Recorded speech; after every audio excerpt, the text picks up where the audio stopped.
chapitre 12, verset 23. Om Namo Bhagavate Vasudevaya.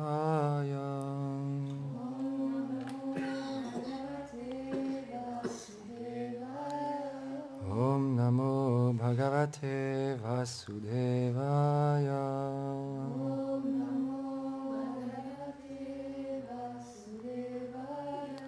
Om Namo Bhagavate Vasudevaya.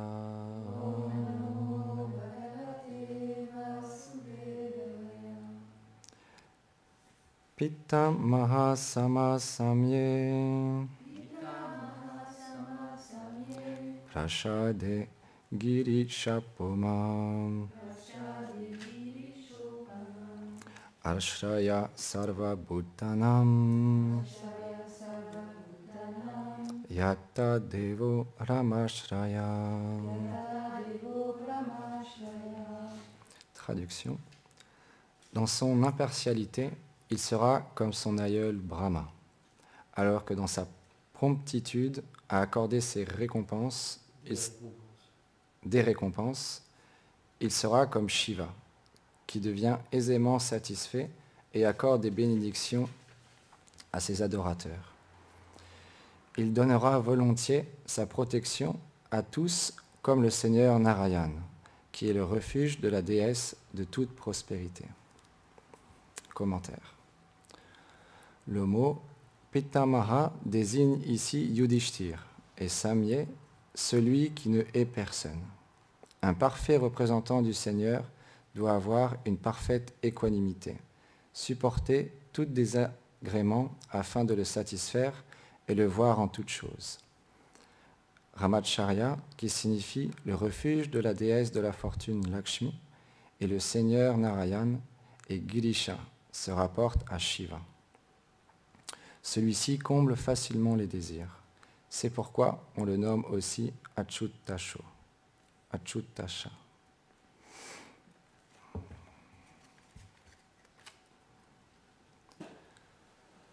Om Agyanati Mirandasya Gyanam Jaram Sharakayam Shakshumiritam Yena Tesmei Shigurave Namaha.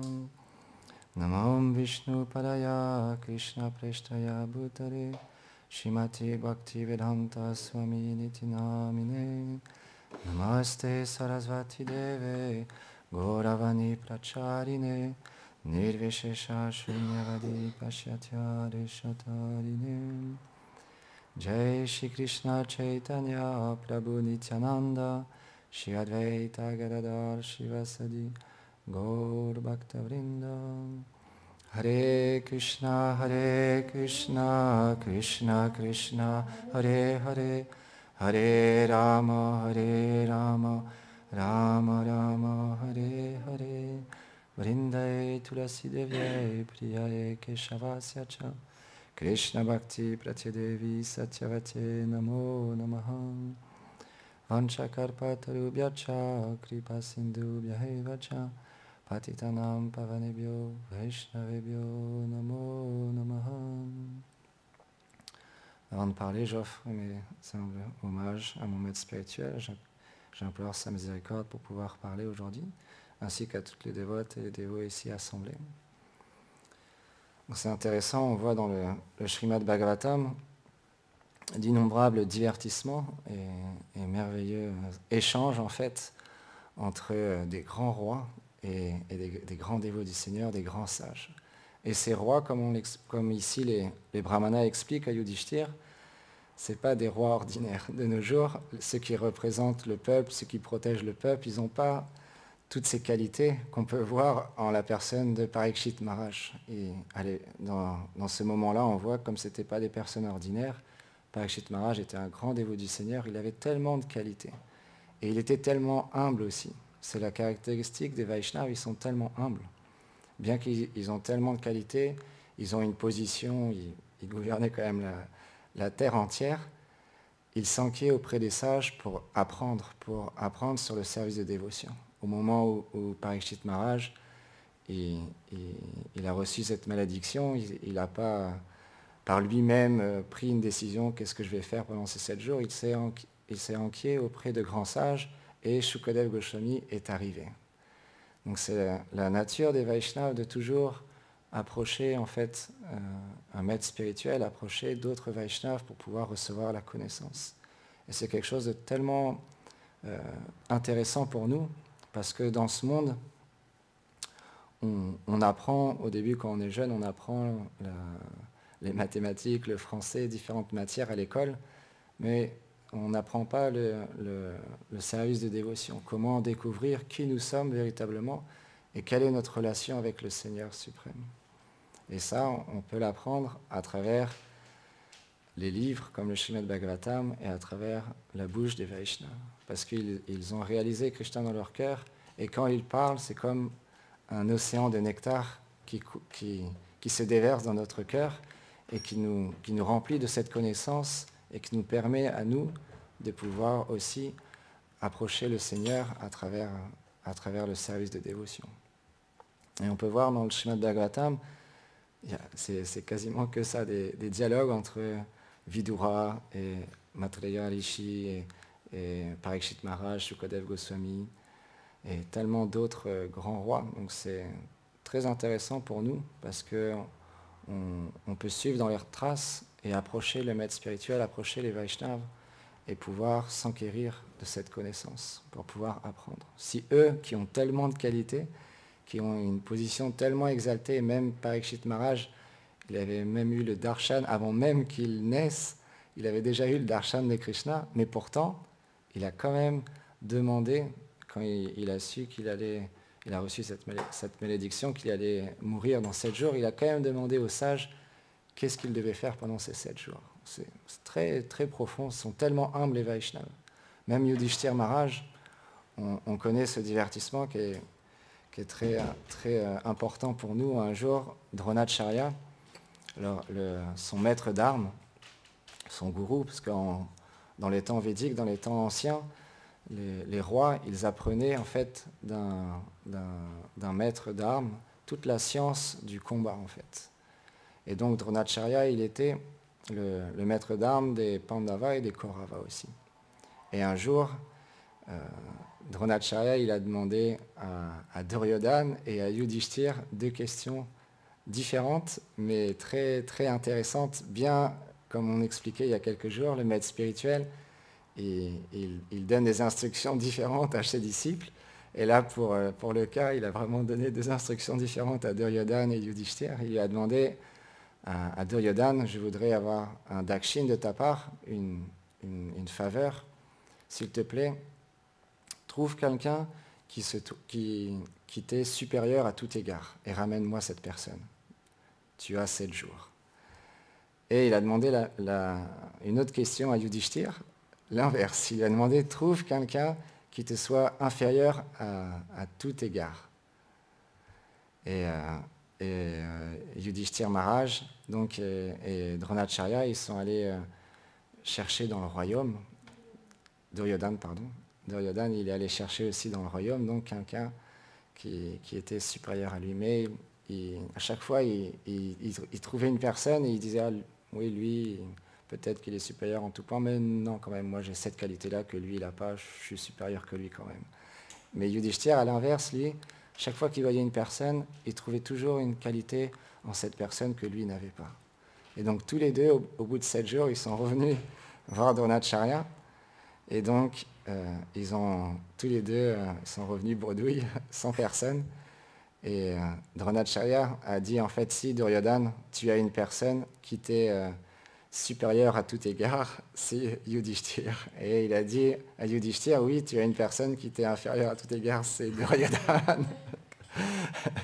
D'une manière cachée, il a comme repris son disciple aussi, Duryodhana, parce que Duryodhana, c'était une personne très envieuse et qui avait vraiment que des mauvaises qualités, on peut dire. C'était même une manifestation partielle de l'âge de Kali, de l'âge de la querelle et de l'hypocrisie.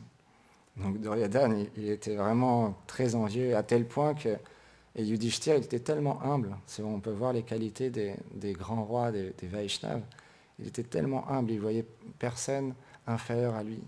Alors comment on peut ne pas apprécier un tel roi, un tel Vaishnav? Comment en tant que citoyen à cette époque et résident du royaume de Yudhishthir, on ne peut pas affectionner, aimer et s'abandonner à un tel exemple, un tel roi qui démontre à travers son exemple personnel tellement de qualités. Et il ne fait pas un show, c'est vraiment, il le pense au plus profond de son cœur. Et Duryodhana, il était tellement envieux que quand Yudhishthir, il l'a approché pour pouvoir avoir, après leur conflit familial, où les Pandavas sont revenus dans le royaume, et donc en tant que kshatriya, en tant que guerrier, c'est leur devoir de gouverner et puis de s'occuper de personnes, de citoyens d'un royaume. Et donc, Yudhishthir, avec humilité, il a approché Duryodhana pour avoir juste un petit village pour chaque frère. Ils sont 5 frères, les Pandavas, qu'ils aient au moins un village chacun pour pouvoir accomplir leur service. Et Duryodhana, il a dit, je vous ne donnerai même pas un village, même pas un pas de terre, même pas un brin d'herbe, rien, vous n'aurez rien du tout. Duryodhana, il avait tellement d'envie envers Yudhishthir, envers Bhima, envers les Pandavas. Donc ça montre l'importance de développer des qualités dans notre vie dévotionnelle, de suivre dans les traces de ces grands Vaishnavas, de ces rois, parce que peu importe, au final, Srila Rupa Goswami, il a expliqué que le service de dévotion, ça ne dépend pas du vêtement ou de la position sociale.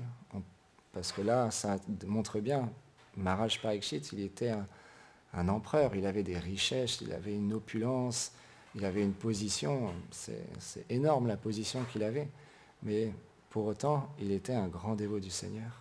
Yudhishthir Maharaj, pareil, il avait une telle position, mais il était tellement abandonné à Krishna. Il vivait que pour Krishna. Un jour, Krishna, justement, il a approché Yudhishthir, parce que Yudhishthir Maharaj lui avait demandé à Krishna, s'il te plaît, donne-moi encore plus d'opulence, de richesse. Mais Krishna, il a regardé Yudhishthir, mais tu es mon dévot, tu n'as pas besoin de tout ça. Pourquoi tu me demandes une telle chose? Et Yudhishthir Maharaj, il a dit, parce que si les gens, ils voient toute cette opulence que j'ai, entre guillemets, parce qu'ils ne considèrent pas que ça lui appartient, mais les gens, ils vont, comme ils savent que je suis ton ami et ton dévot sincère, alors ils seront inspirés à pratiquer le service de dévotion. Donc c'est ça le renoncement. Comme on expliquait il y a quelques jours, cette histoire aussi, avec le couple, le roi il y a un des serviteurs du maître spirituel qui est venu pour prendre les boucles d'oreilles. Ils étaient tellement abandonnés qu'ils ont même tourné leur corps pour qu'ils prennent les autres boucles d'oreilles qu'elle avait la femme de l'autre côté. Donc ça, c'est le parfait renoncement. Et à l'inverse, on peut être aussi complètement vivre d'une manière simple. Chez la Prabhupada, il expliquait une vie simple et de haute pensée. Il y a aussi cette possibilité de vivre d'une manière très simple et très renoncée et s'absorber dans le chant des saints noms, dans le service des dévotions et de ne pas avoir de responsabilité externe dans ce monde et juste être absorbé dans le service, dans le bhajan et dans la prédication, dans le partage de cette pratique spirituelle, de cette conscience de Krishna. Donc ça, c'est les qualités des Vaishnavas. Et Arjuna, lui-même, qui était un grand archer, un guerrier tellement puissant, lui-même, au début de la Bhagavad Gita, il se retrouve dans une telle position où à travers l'énergie interne du Seigneur, et parce que Arjuna, ce n'est pas une âme conditionnée, je lisais il y a quelques jours, chez la Prabhupada, il expliquait par exemple dans le Bhagavatam, Dhruva Maharaj, au moment où il a reçu la bénédiction du Seigneur d'obtenir une planète spéciale, c'est l'étoile polaire. Et donc Dhruva Maharaj, au moment où il allait quitter ce monde, il y a un aéronef qui est descendu. C'est un vaisseau très particulier qui ramène les âmes spéciales dans les sphères supérieures, spirituelles. Et donc Dhruva Maharaj, au moment où il allait monter sur l'aéronef, il y a la mort personnifiée qui est venue accueillir Dhruva Maharaj. Et Dhruva Maharaj, il a posé ses pieds sur la mort personnifiée et il est monté sur l'aéronef. Et Srila Prabhupada, il explique qu'il ne faut pas confondre les moments où un Vaishnav décède de ce monde et une âme ordinaire, parce que c'est deux choses complètement différentes. C'est pour ça qu'il expliquait qu'on peut voir Dhruva Maharaj, la mort personnifiée est venue pour lui rendre hommage, parce qu'il a échappé à ce monde matériel et il retourne dans les planètes spirituelles. Et Arjuna lui-même, il n'était pas une âme conditionnée et il n'était pas dans une circonstance où il se lamentait parce qu'il est une âme conditionnée et qu'il ne sait plus comment agir. C'est par l'énergie interne, parce que Krishna, il se sert parfois de ses dévots pour instruire les êtres vivants. Arjuna s'est retrouvé dans cette situation où il ne savait plus s'il devait combattre ou s'il devait se retirer, s'il ne voulait plus se battre contre son aïeul Bhishma et contre Dronacharya, son maître d'armes, et tous ces grands guerriers.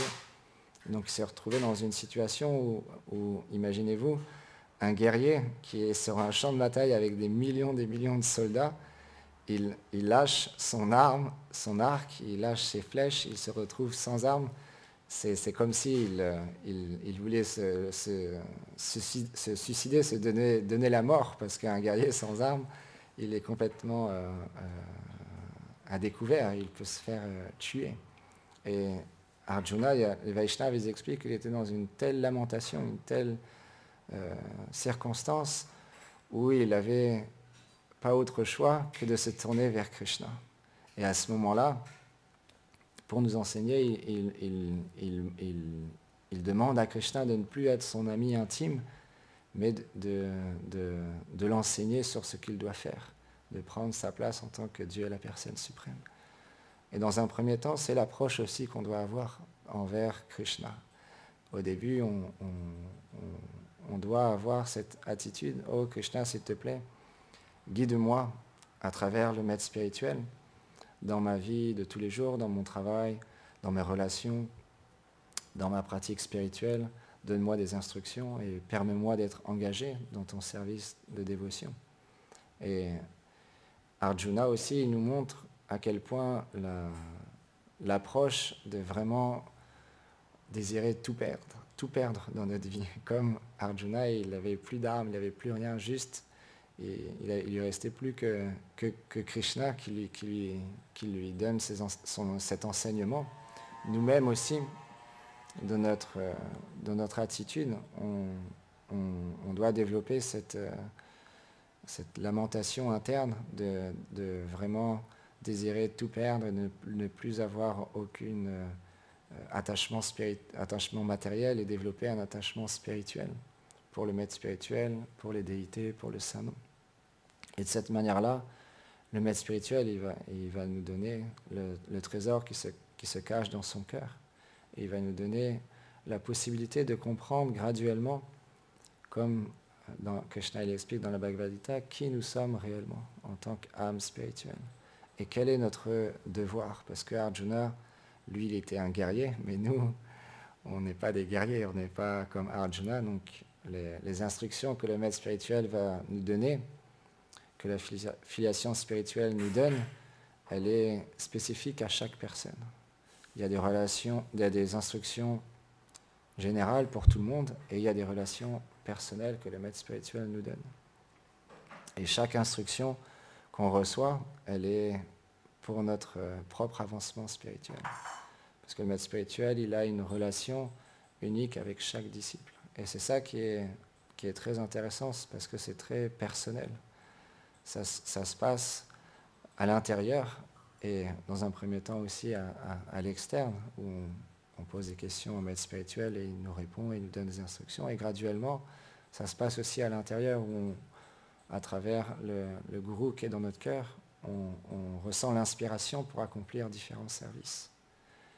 Et à travers ces services, alors on progresse. Et graduellement, notre relation avec le maître spirituel devient de plus en plus profonde et interne. Parce que le but dans notre pratique spirituelle, ce n'est pas juste de rester à travers le corps, de continuer à pratiquer une vie spirituelle, mais juste à travers ce corps. C'est aussi de découvrir une vie interne et de pouvoir méditer un jour sur les divertissements de Gauranga Nityananda et de Shri Radha et Krishna. C'est le but, c'est notre filiation spirituelle qui nous donne cette opportunité. Et c'est Shri Chaitanya Mahaprabhu qui est lui-même venu personnellement pour enseigner et partager ce Krishna Prem, l'amour pour Krishna. Il est venu nous donner Krishna. Donc on va aussi partager aujourd'hui des beaux divertissements, parce que quand on se réunit, on apprécie pour pouvoir se délecter des doux divertissements de Nanda, Yashoda, Krishna Balaram, de Shri Radharani, de leurs associés. C'est quelque chose qui nous inspire de pouvoir entendre de tels divertissements. Comme hier, on a pu entendre un merveilleux divertissement avec une belle peinture qui a été confectionnée par une Saki très intime de Srimati Radharani. Donc un jour, c'est expliqué, il y a un livre très, très spécial, mais qui est très peu connu, parce qu'il y a certains acharyas qui écrivent des livres, mais qui ne révèlent pas forcément au grand public. Certains disciples ou certaines personnes y ont accès, mais pas forcément tout le monde.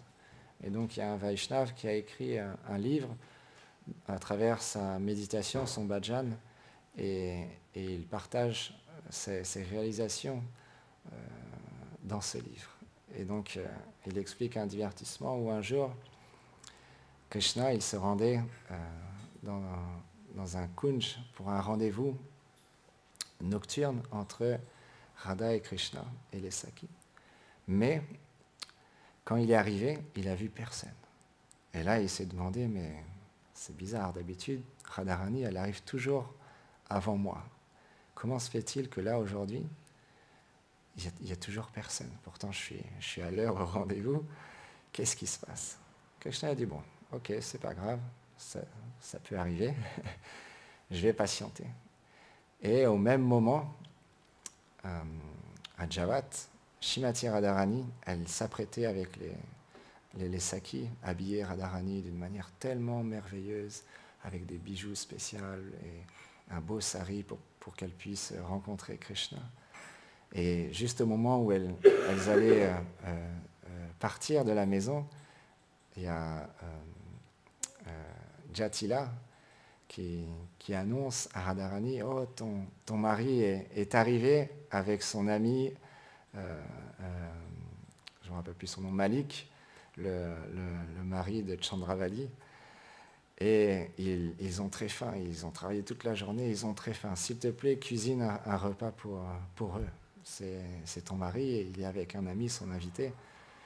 S'il te plaît, cuisine un festin pour eux. » Et là, Radharani, dans son attachement pour Krishna, elle était attristée de faire ce service et donc elle a cuisiné, mais en pensant à Krishna, à son rendez-vous qu'elle avait avec Krishna.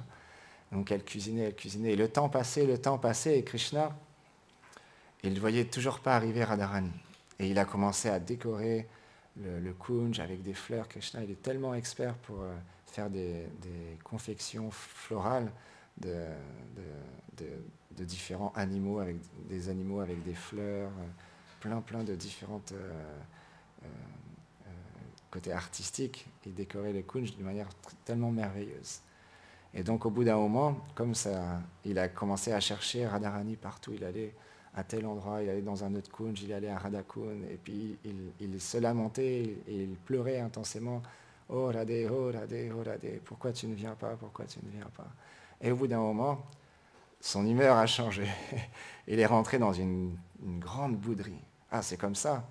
Alors, c'est ça, les femmes, elles viennent même pas au rendez-vous. Bah, si c'est comme ça, il a commencé à détruire toutes les, les beaux préparations florales qu'il avait fait dans le kunj. Il a tout détruit.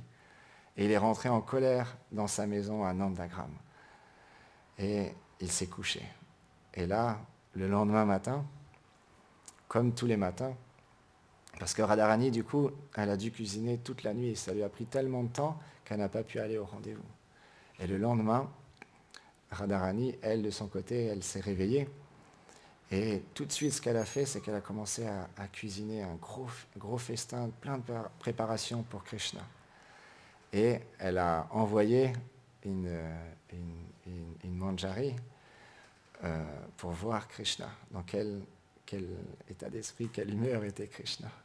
Et donc il y a des passages secrets à Vraj, à Goloka, à Vrindavan, pour pas que les envoyés, les messagères, se fassent repérer. Et donc, elle est arrivée dans la chambre de Krishna sans se faire opérer. Et elle a vu Krishna, et quand Krishna a vu cette Saki, il s'est tourné, il a mis la couette sur sa tête et il parlait plus, il disait plus rien. Et elle lui posait plein de questions. Oh Krishna, comment ça va? Qu'est-ce qui s'est passé? Radharani se fait beaucoup de soucis pour toi.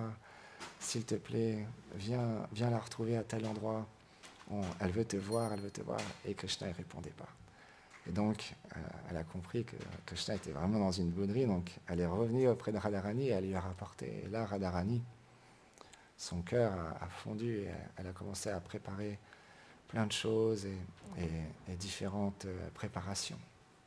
Et donc à Nandagram, on retourne à Nandagram, comme tous les matins, Mère Yashoda, elle arrive dans la chambre de son Gopal, de son Kana.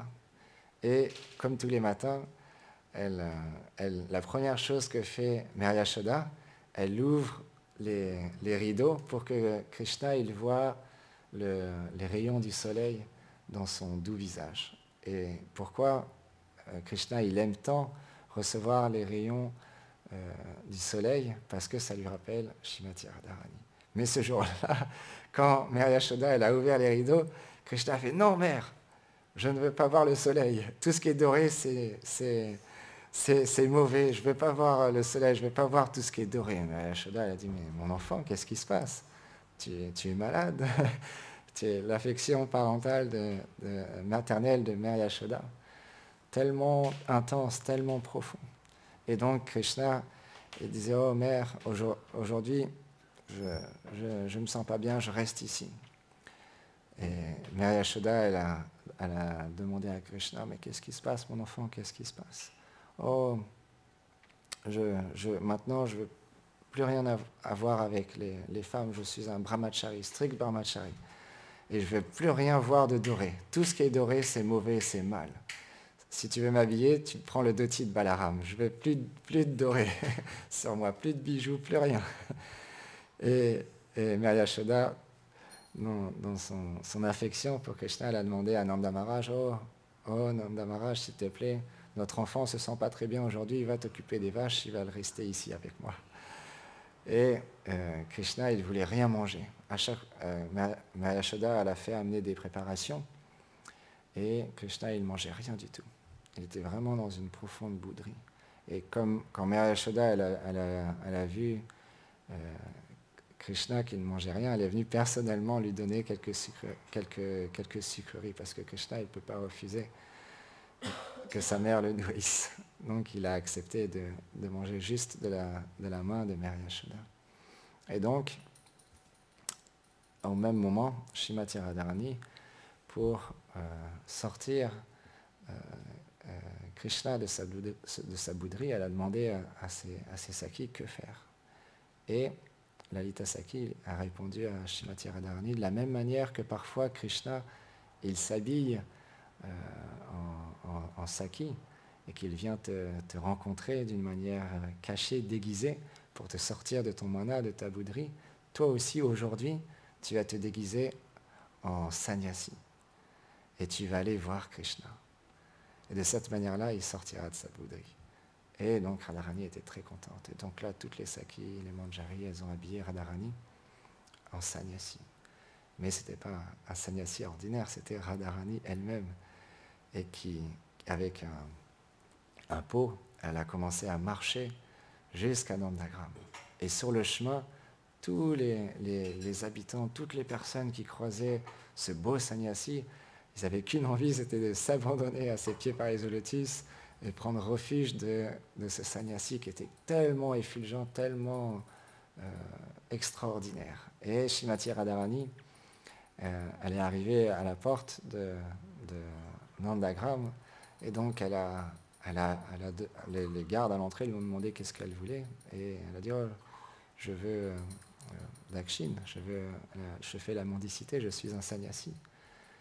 Et tout de suite, ils ont fait appeler Mary Yashoda, et Mary Yashoda, elle est arrivée devant ce sannyasi, elle a été complètement fascinée, elle a été complètement attirée par ce sannyasi, parce que c'est expliqué, Mary Yashoda, elle a tellement d'affection pour Srimati Radharani, autant que Krishna. Et donc, elle voulait tout lui donner à ce sannyasi. Donc, elle lui a dit, Mary Yashoda, mais qu'est-ce que tu veux au sannyasi? Tu es tellement effulgent, je peux tout te donner, qu'est-ce que tu veux? Elle a dit. Mais le sannyasi a dit, non, non, non, non, je n'accepte rien des personnes qui sont dans la vie familiale. J'accepte juste les présents d'un brahmachari. Et là, Mary Yashoda a dit, oh, ben, ça tombe bien, mon enfant, il est un strict brahmachari, je vais aller le chercher. Et donc, Mary Yashoda, elle s'est rendue dans la chambre de Krishna, et elle a dit, oh Krishna, il y a un sannyasi tellement merveilleux, tellement effulgent, je suis sûre que tu vas beaucoup l'apprécier. Et j'ai tellement d'affection pour ce sannyasi, rien qu'en le voyant. Et là, il demande, il a une requête particulière, il y a seulement un brahmachari qui peut lui donner l'offrande d'Akshin. S'il te plaît, viens. Que je te dis, non, non, non, mère, je ne suis pas bien, je suis malade, je ne veux pas, je reste ici dans ma chambre, je ne veux voir personne. Mais Mary Yashoda, elle a insisté, mais qu'est-ce qui va se passer si on ne lui offre pas d'Akshin? Alors il va peut-être nous maudire, on ne sait pas qu'est-ce qui peut se passer. Alors s'il te plaît, viens. Krishna, il ne pouvait pas résister à l'amour de Mary Yashoda, donc il est venu, et quand il a vu le sannyasi, il a fait « Waouh !» Krishna a été fasciné. Déjà, ça commençait, sa bouderie, elle commençait déjà à partir. Et il a dit « Waouh, sannyasi, mais je ne te connais pas, mais tu es tellement effulgent. Qu'est-ce que je peux faire pour toi ?» Et ce sannyasi, donc Srimati Radharani, lui a dit « J'ai une requête à te faire, mais tu dois me promettre que peu importe ce qu'il s'agisse, tu accepteras. » Krishna a dit, évidemment, je suis le fils de Nanda Maharaj, tout ce que tu me demandes, je peux te le donner. Et donc, Srimati Radharani, dans sa forme de sannyas, elle a dit, oh, la seule chose et l'unique raison de ma venue ici, c'est parce que je veux toi, Krishna. Et là, Krishna, il a découvert que c'était Radharani. Il a dit, ah, Radharani, c'est toi, mais qu'est-ce que tu fais ici? Tu es tellement maigre, ça me fend le cœur. Et Radharani lui a dit, oh, mais oui, à l'idée de te savoir en bouderie et que tu jeûnes, moi aussi j'ai jeûné et j'avais qu'une envie, c'était de te retrouver. Et donc là, Radharani et Krishna, ils sont sortis de leur bouderie. Et c'est pas fini, un petit dernier élément. Krishna, comme il est le plus rusé de tous, il a dit à Mary Yashoda, oh, moi Maya, ce sannyasi, il n'a pas d'endroit où dormir, et comme je suis un brahmachari, quel meilleur enseignement je peux recevoir que de ce sannyasi? S'il te plaît, est-ce qu'il peut rester chez nous ce soir? Et Mary Yashoda a dit, bien sûr, mon enfant. Elle était tellement contente de voir Krishna sorti de sa bouderie. Jai Shishi Radha Krishna ki Jai Go Premanande.